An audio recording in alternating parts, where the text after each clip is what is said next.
Hello friends, if you are new to my channel, welcome. If you are a fan or a subscriber, welcome back. And thank you for your patronage, it is much appreciated. I don't have much to say, so let's get right on into the video. Today it is the Weird World of YECs 11. So I wasn't planning on doing a Weird World of YECs so soon after number 10, but Dr. Josh of Digital Hammurabi is coming on tonight, and that means I don't have much time to research an edited video, so here we go. Last time I left off, I said I was going to pick up with Vacation Bible School. Now, for those of you who don't know anything about Vacation Bible School, or VBS for short, it is for children 1st through 6th grade, and some churches have 7th through 12th. But VBS is mainly focused on children from 1st grade to 6th grade, and there's a lot of activities, there's a lot of lessons, and they're broken up so that the children don't get too restless. I don't remember a whole lot about VBS, but I do remember that it took place during the summer, which is why it was called Vacation Bible School, and it was for 1 week, and some churches had it during the day, and other churches had it in the evening. So I was part of the youth choir and also part of the regular choir in my churches for a while. My first YEC church, choir was a required course in the YEC school that I went to, so of course I was in the choir. Now, I am not kidding you when I say I don't have a singing voice. When I was in the choir, I sang solo. People could not hear me. So, I hear some people out there thinking, did I resent being made to be part of the choir in my first YEC school? And the answer is no. So, why don't I resent being made to be part of the choir in my first 9-month indoctrination church school? Well, it's because I was exposed to certain subcultures that if I had not been part of the choir, I would not have been exposed to. Today, there would be no way I could complete a mission trip. However, when I was younger, I could, and some of these mission trips were 2-day mission trips with my first church school, and the other times was a week-long mission trip with my church in another YEC church.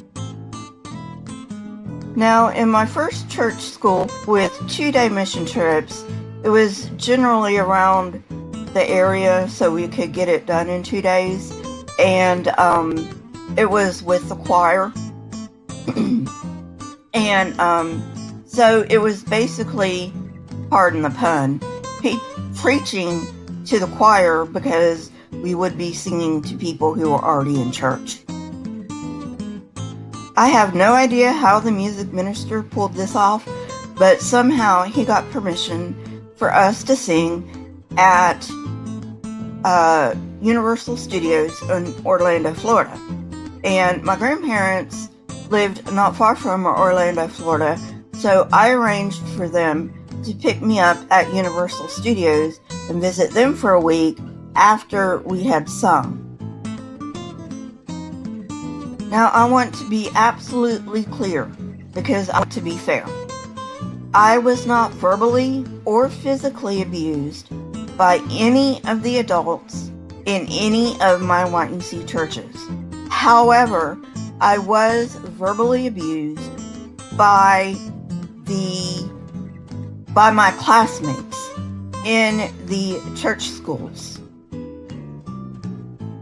I remember very vividly that one time I accidentally stepped on one of my classmates' toes. Well, she had an ingrown toenail. Well, I didn't know she had an ingrown toenail. And to tell you the honest truth, I don't know about ingrown toenails because I don't have one. But she said when I stepped on her toe, it hurt.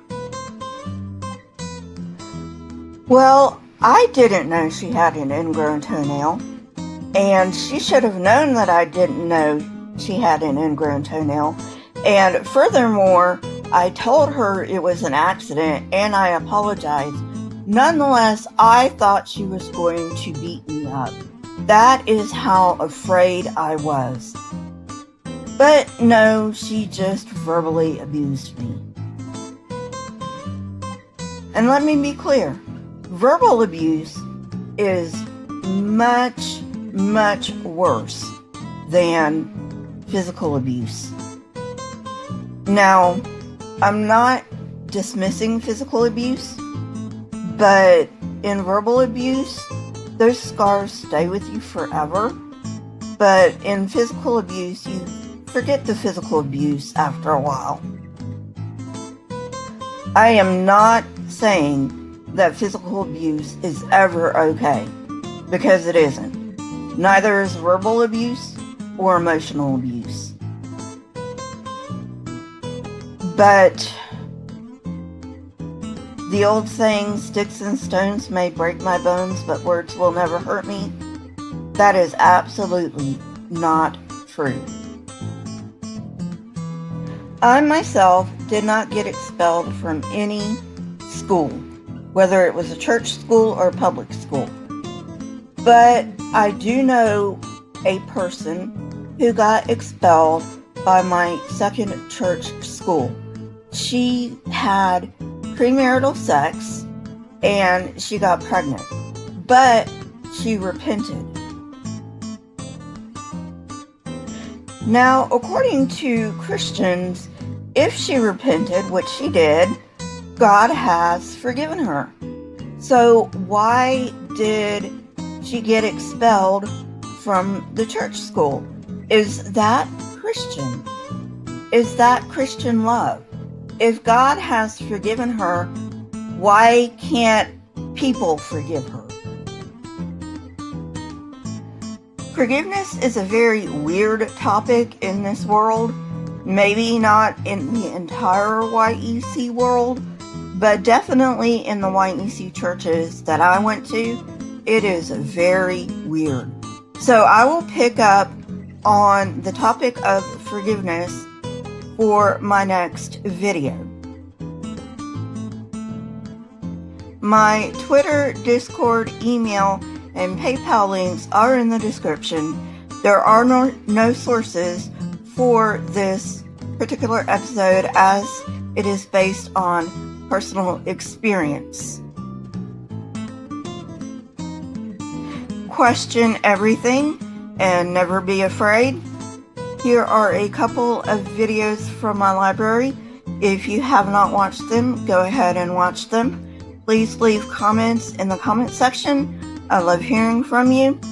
And remember, tonight at 7:30 EST, I will be having Dr. Josh on for a discussion.